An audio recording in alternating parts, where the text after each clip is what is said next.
Hello everyone, আসসালামু আলাইকুম। কেমন আছেন সবাই? আমি আলহামদুলিল্লাহ ভালো আছি। আর এটা হচ্ছে একটা দেশি মুরগি, মানে হঠাৎ করে দেশি মুরগি খেতে ইচ্ছে হলো, তো দেখতেছি একজন বিক্রিও করবো। পরে ভাবলাম যে এটাই নিয়ে নিই, পরে নিয়ে নিলাম মুরগিটা। আর বাড়ির পালা মুরগি হলে তো একটু বেশি ভালো হয়। আমি মুরগি জবাই করে দিয়ে একজনের বাঁচতে দিছি, আর এখানে আমি রান্না বসাই দিছি, কারণ মুরগির আশা থাকলে আমার হবে না। এ ফাঁকে যদি রান্নাটা করে ফেলা যায় তাহলে বেটার। আর এটা হচ্ছে বেবির তরকারি। বেবির জন্য চিকেন রান্না করছি আলু দিয়ে ঝোল, কারণ বেবি আবার চিকেন আলু ঝোলটা পছন্দ করে। আর এখানে আমি চিকেন রান্না করার জন্য মানে বসাই দিছি। আর দেশি মুরগির ব্যাপারটাই মানে আলাদা। একটু পাতলা ঝোল হলেও ভালো লাগে, ভুনা হলেও ভালো লাগে, সাদা তরকারি মানে হলুদ মরিচ ছাড়া রান্না করলেও ভালো লাগে।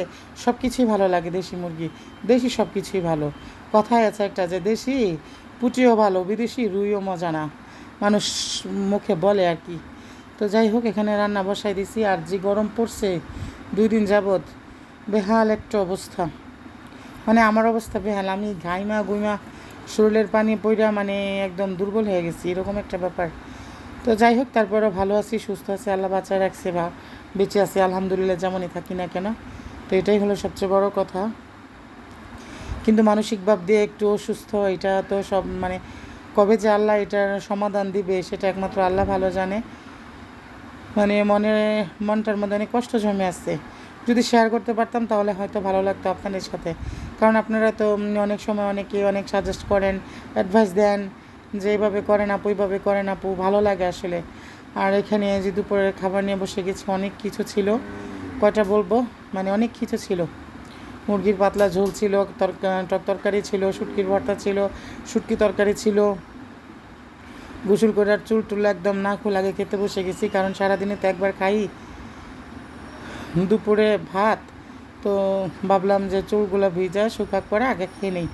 আর শুটকি তরকারিটা না এত মজা হয়েছে বলা বাহুল্য। আর দেখেন বাচ্চারা কী করে, আমার কাছে না বাচ্চারা যাই করে তাই ভালো লাগে। এখানে সবাই ওই যে কয়টা এই যে তেঁতুলগুলো যে মাখছে, এটা হচ্ছে কাঁচা তেঁতুল। ও বলতে সেগুলো দিয়ে আপু ভর্তা করে খাবো। আমি বলছি এগুলো দিয়ে খেও না, আমার কাছে ভালো তেঁতুল আছে, ভালো তেঁতুল দিব, ওইগুলো দিয়ে ভর্তা করে খাও।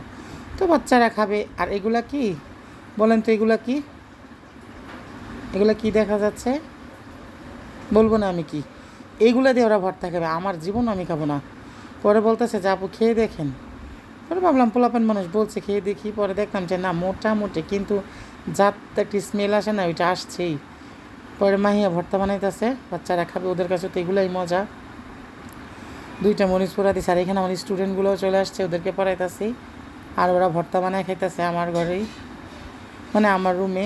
পরে আবার বাইরে চলে গেছে এগুলা।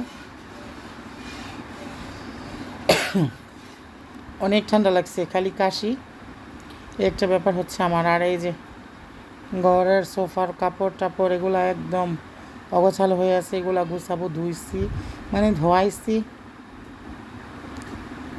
নিজেও ধুইছি। পরে এগুলো আবার লাগাইতেছি আমি আর সাদিয়া মিলে আস্তে আস্তে, কারণ এগুলো 2জন ছাড়া আসলে লাগানো যায় না। পরে 2জনে মিলে আবার লাগাইলাম। পরে একজন আবার সেমাই দিয়ে গেলো, একটু সেমাই খান। আমি অবশ্য খাই না, তারপরও দিচ্ছে খাইতে।